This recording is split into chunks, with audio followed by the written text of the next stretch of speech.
Next on ETV. At 10, parents in Clarendon County challenge segregation in I'm Building a Bridge on Southern Lens. At 10:30, Looking for a Face Like Mine, followed by Tavis Smiley at 11.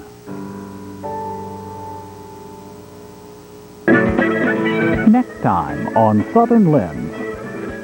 Scotch Branch was a 10-room building. We didn't have enough chairs. With the help of Thurgood Marshall and the NAACP, Clarendon County parents filed a lawsuit against the superintendent of Clarendon County Schools. I mean, for these people to all get together and decide that this is what we have to do, they had to have been inspired by something. Next on ETV.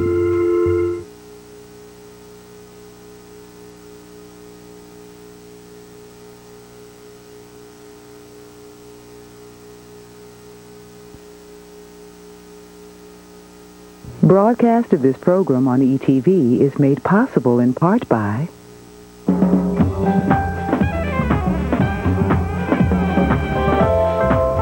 people who renew their membership to the ETV Endowment.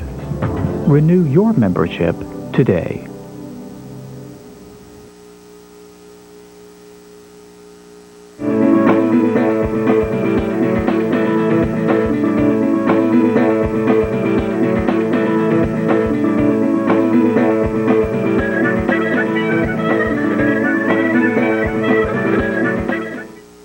Two 2004 marks the 50th anniversary of the landmark court decision Brown versus the Board of Education, ending school segregation. Don't try to say anything, Miss Hardy. She's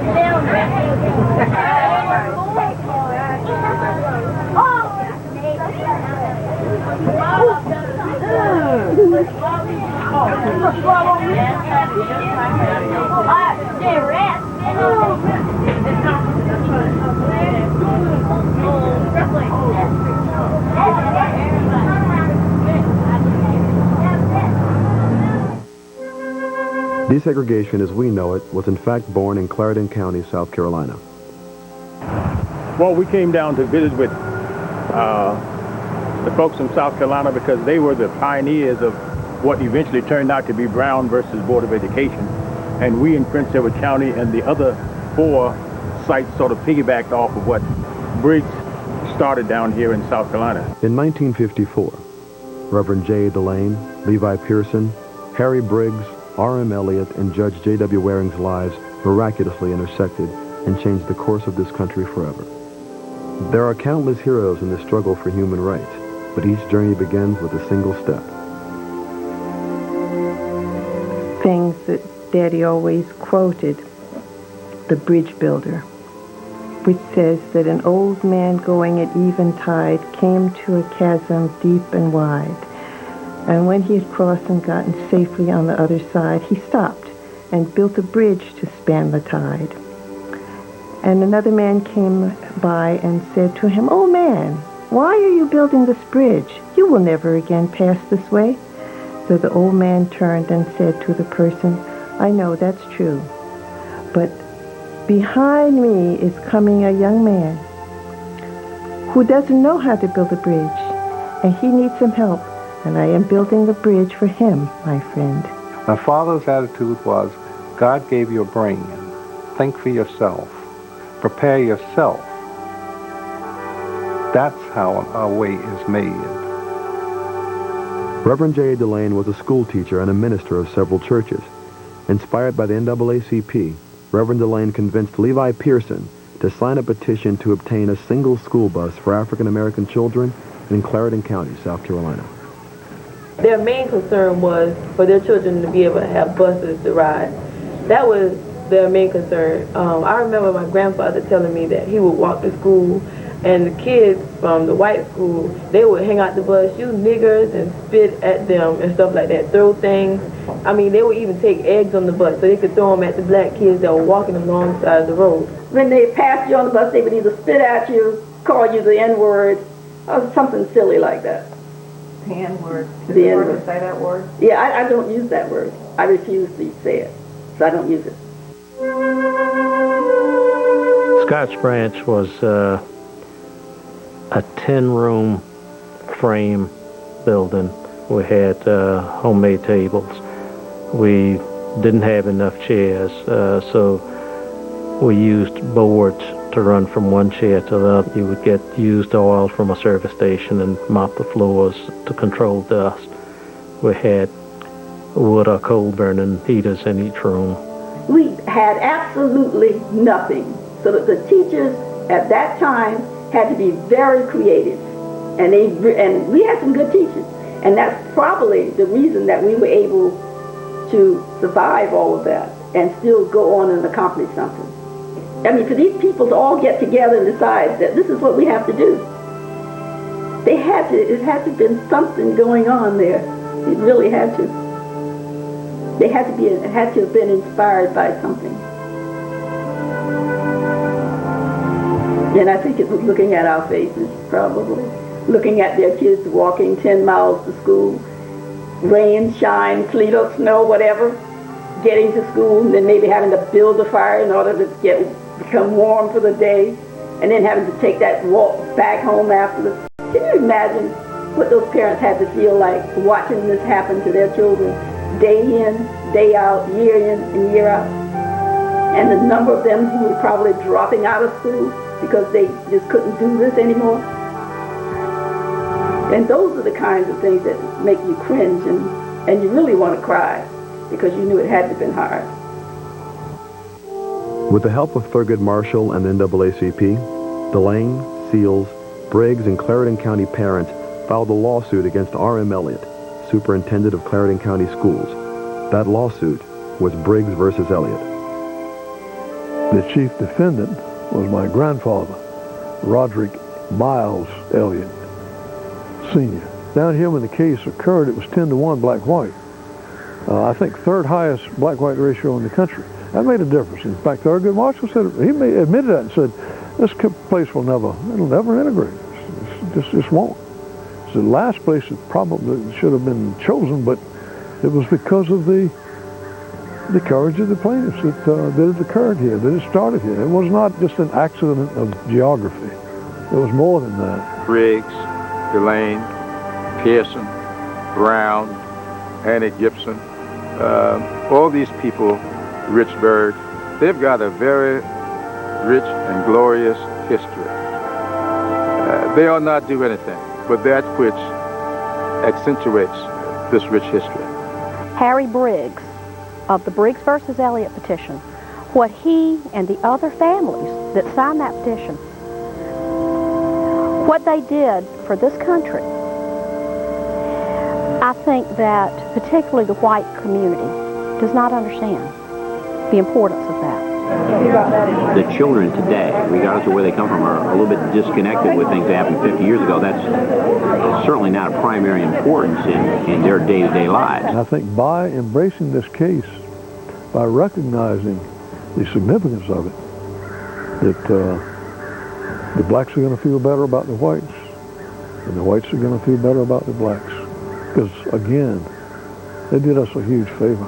They did America a huge favor. In the Briggs versus Elliott case, federal court judge J.W. Waring felt that, quote, segregation in education can never produce equality and is an evil that must be eradicated, end quote. The Briggs case evoked harsh reactions. You had to be very careful. You were Pearson, you were Seals, you were Delane, or you didn't know the names on the list, the Reagans, the Blackwell, the Gibsons, Once you say that name, then they'll know, oh, you so-and-so and so son, huh? Oh, okay, I gotta tell you something, like that, And that I drove a kerosene truck to the farms of black farmers in the Summerton area and in the Davis Station, Jordan area of Clarendon County. And I knew these people who were the plaintiffs, yet we still sold them kerosene on credit. And of course, in later life, that has come back a number of times. They said, this is John Land. You remember his uncle and father sold us kerosene when all the other merchants had refused to extend us credit. I think what stands out in my memory more than anything else was a day that the Ku Klux Klan from various states drove through Somerton. I was a 14-year-old boy, and I had mixed feelings. It had my fixed attention, and I was alarmed and at the same time fascinated. I remember when I saw them, they came to our house and they circled around. I remember looking out the window, I saw some guys in a car with hoods around their heads. And the next day, my grandfather came home, he had guns, with a shotgun and a pistol on. I knew then that things were getting kind of heated up. Dad had to move from the area that he considered home. He even had to leave the state of South Carolina because of his actions. When our house in Somerton was burned, Dad had been transferred to Lake City, and we were staying in the parsonage in Lake City. Most of our personal belongings were still in the house in Somerton. The reason for the violence in Lake City took place after the Supreme Court decision. And it was at that time when Attorney S.E. Rogers, who was from Somerton, came to Lake City in recruitment of White Citizens Council members, indicated to the group that they was feeding the nigger that started the mess. And after that, things started happening. Oh yes, all of them. I knew all of them personally. Everyone who lost their jobs, I knew them. Even my father eventually lost his job. And my sister was a teacher at the school, and she lost her job. So did her husband. The tensions culminated in the fall with the burning of the church that was just behind the house we were living in, and the shooting incident. Daddy was sent threatening letters telling him to get out of town. Daddy did not let that bother him, and he insisted on staying. A few nights later, the shooting incident occurred in which he fired back at the people who were shooting in the vicinity of the house, and he left town. He attempted to defend himself and fired back. He then was charged with a very serious crime, and that warrant stood against his name all of those years. John West gets elected in 1970, governor of South Carolina. Reverend DeLane wrote a letter to John West asking to be allowed to come back to South Carolina because he left under duress and to escape an arrest warrant, which could have been his death warrant. John West asked me to make that happen. He says, now, I don't want him just to come back. I want us to plan a celebration, a homecoming. And I want this to be our way of putting that chapter behind us. We never could get it done.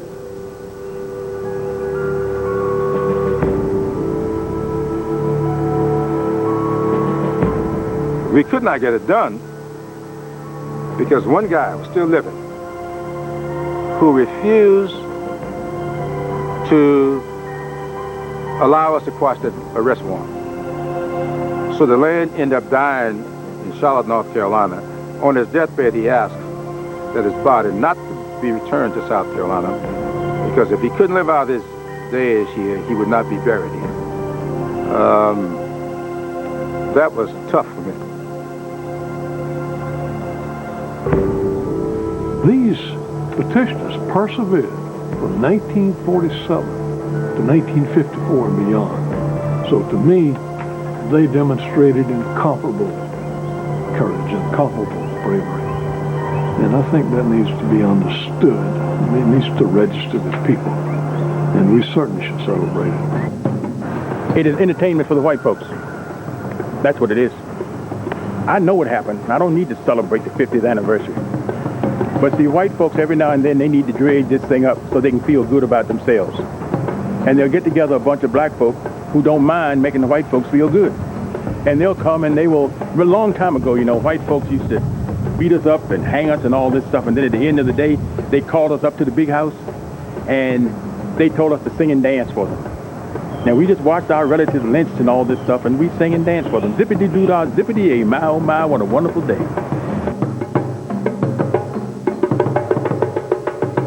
50 years later, some of the original participants still question whether the promise of the lawsuit has been met. We came through some tough times together, and we made some dramatic advances that don't look all that dramatic now. You know, it's you know, the new young African Americans that are now the deputy sheriffs and the state troopers and working in the courthouse. A lot of changes have come about, and a lot of things have been forgotten as to how it got there. This county has, especially Somerton, I think has profited probably less than any other place in the country. And this is where it all started. Because our town still seems separated. It's still like white on this side, black on this side. White kids still going to Clarendon Hall, black kids still at Scotch Branch. Clarendon Hall actually started in 1965. It was, as so many schools at that time, established and probably would be connected as part of the white flight. People send their children here for a number of different reasons, but I think the main reasons that they send their children here are that we are a fairly small, intimate family kind of situation, and this is not a bastion of white people that have cloaks put away in their closet somewhere, but I'm sure there are some people that wonder about that. If you look at what's going on in that school district and compare it to what went on there before, the only difference in that school over there, Scotch Branch High School today, and Scotch Branch High School before, is that one, the current Scotch Branch is a brick building with air conditioning. That's the difference. Educationally, not much has changed. We can change education, we can change programs, we can change buildings, but it's very difficult to change people and their beliefs. This is where Somerton is. On both black and white side, we have a problem with changing some beliefs. And there's a trust factor that comes in, and after you've been mistreated or misled over the years, then kind of difficult to just lay that down and say, okay, I'm going to trust you now. And that's on both sides. This is a mindset that somebody else should do the challenging. And as long as that mindset is there, progress is not going to be made, because we're each going to have to stand up individually for ourselves and demand. It's going to be so hard, and it's going to take such a long time to heal all those wounds, because 50 years hasn't been long enough. And everybody wants it to be now. And it can't be now. I don't think I could ever look at a person of African American descent and tell them, you know, honestly, I understand. Because they look at me and say, you're white, you can blend in anywhere. You can understand, and they're right, I can't.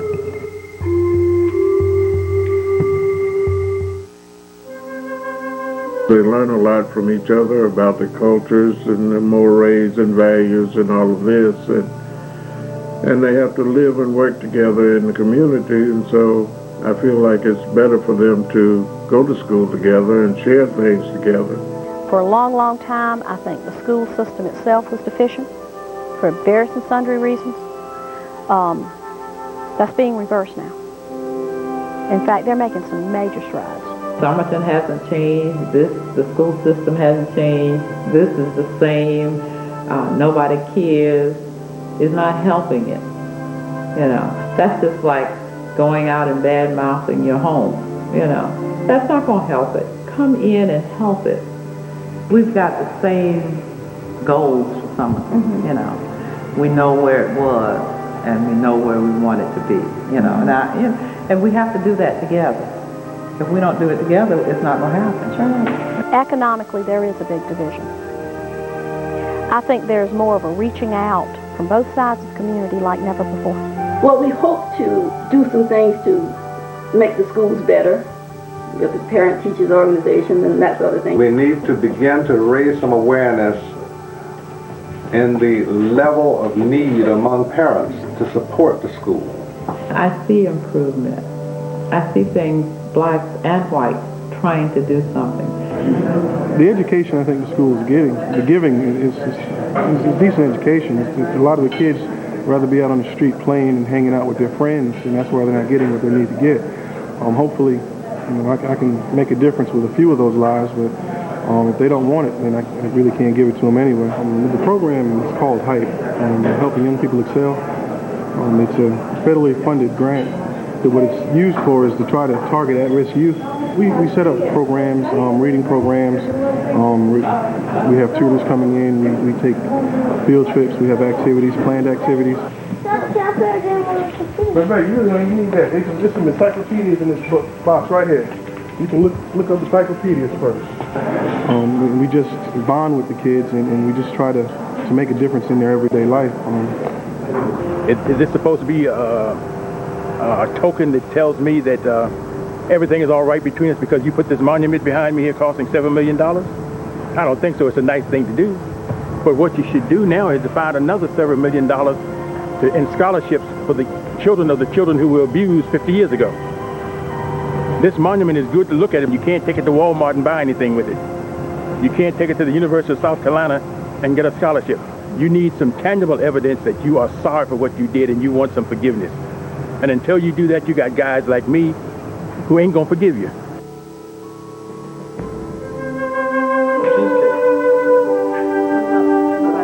We have some of the sharpest, brightest, most intelligent students in the state right here at this school, and I want them to maximize their potential and show the world what they can do.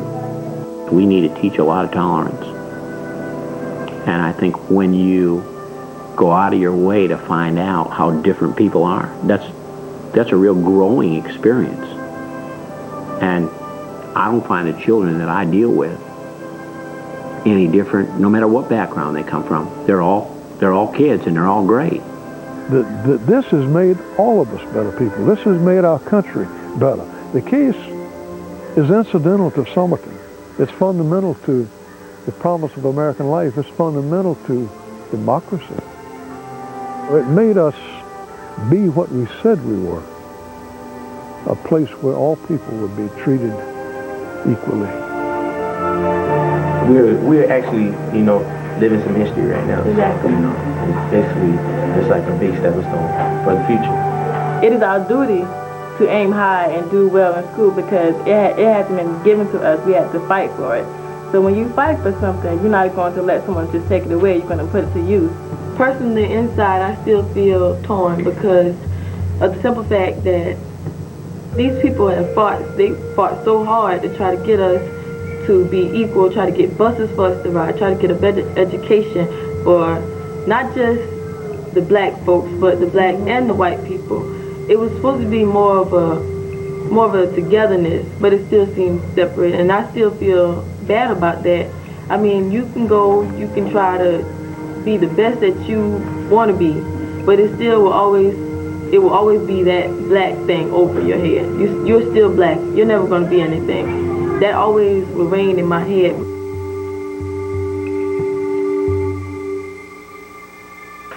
Something that was started in Clarendon County, which has affected this entire United States socially and to some extent economically.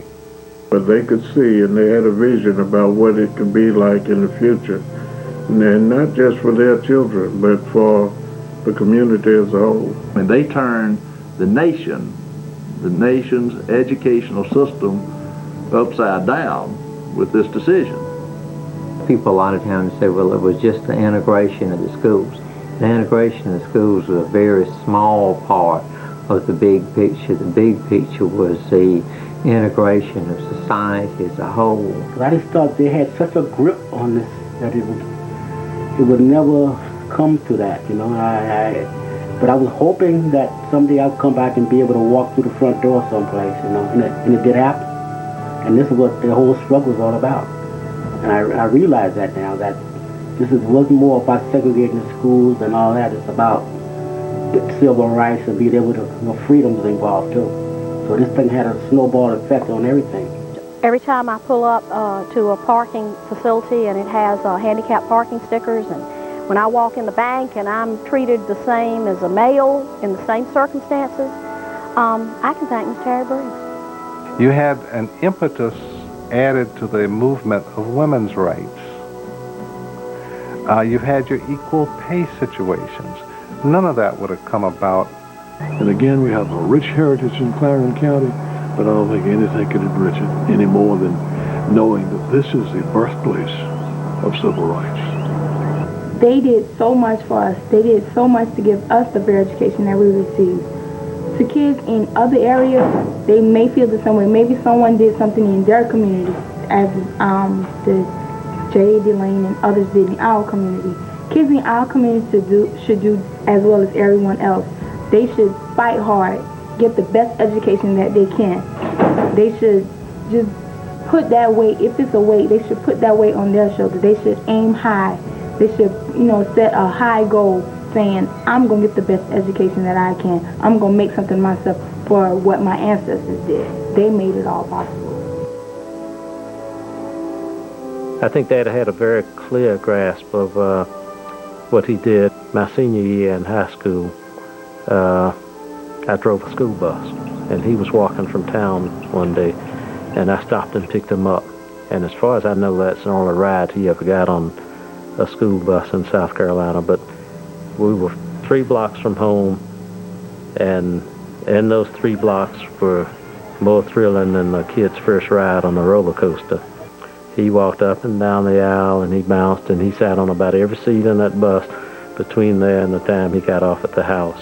And he just smiled, and he didn't say a word. He just walked, bounced, and smiled. But I could tell that was one of the happiest moments of his life.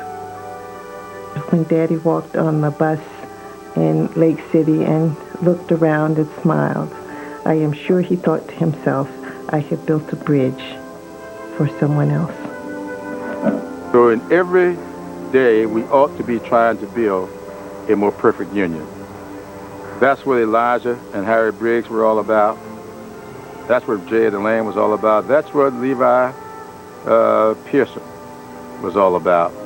We should never lose sight of that. And this must never, ever, ever be allowed to happen again.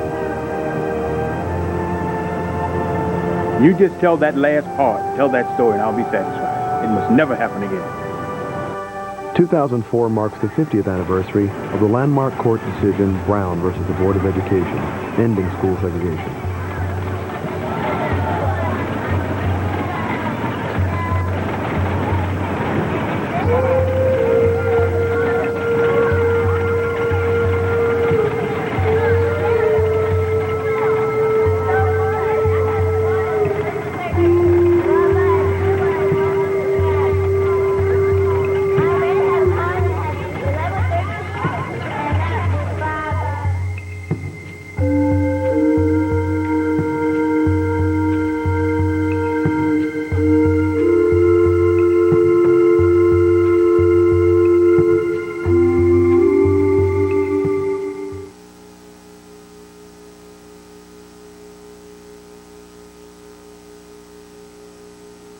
If you would like to send ETV viewers